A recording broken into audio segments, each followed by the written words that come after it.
ML Sports Take here, brought to you by Batavia Downs Gaming, Western OTB, and St. Bonaventure University's online masters in journalism. Log on today, become a Bonnie. In under 2 years, get your grad degree at sbujournalism.com. Juan Soto is a New York Met. Major statement for the Mets. Major move in terms of trying to topple the Braves and the Phillies and the Dodgers repeatedly, not just in 2025, but for 10, 15 years. You know, with the Juan Soto contract, you take Lindor, you take Soto, you take Vientos, you take an Alvarez who's coming along here as a budding superstar. The New York Mets are not messing around. Now, the bullpen still, to me, is okay. The pitching is okay. Now, they did catch lightning in a bottle last year and end up in the NLCS losing to the heavily favored Dodgers, a team that I still think is better, deeper, more superstar-laden, more complete, and the favorite to get back to the World Series next year. But the Mets make a big move. They outlast the Yankees. They outlast the Red Sox and Red Sox, well, to a degree, Dodgers, but Red Sox, Blue Jays, Yankees, Dodgers.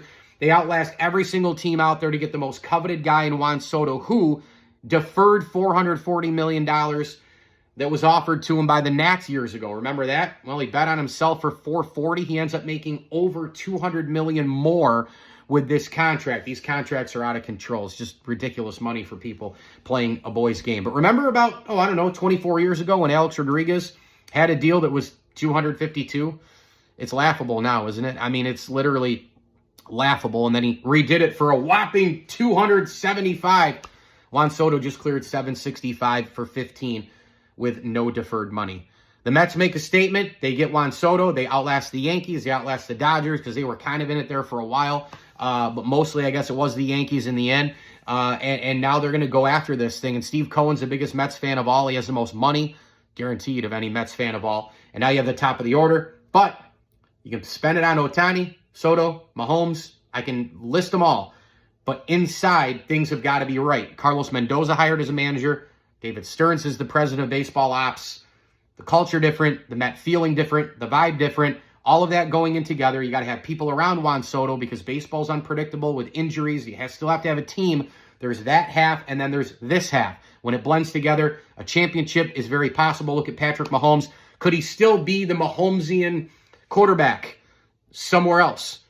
It's likely that a lot of that still would have happened, but to this level, no way. Kelsey, Reed, Tyreek Hill to a degree, Steve Spagnuolo, Beach as a GM, all that's in place. The culture, the winning, the front office, the tight end, the weapons. That's the half. Then there's the Mahomes half. Blended together, dynasty. What happens here with Juan Soto and the Mets? Stay tuned. Mike Lindsley here, ML Sports Take, brought to you by the Al and Angus Pub, Elevate Fitness of Syracuse, Liverpool Physical Therapy, and partner friends of the program, the Swan family, Daryl Abert, Dan Reynolds, Chris Cara, and the Gutierrez, Louis Motica, and Carey families. Please like this video and subscribe to my channel. And as I always tell you, enjoy the games.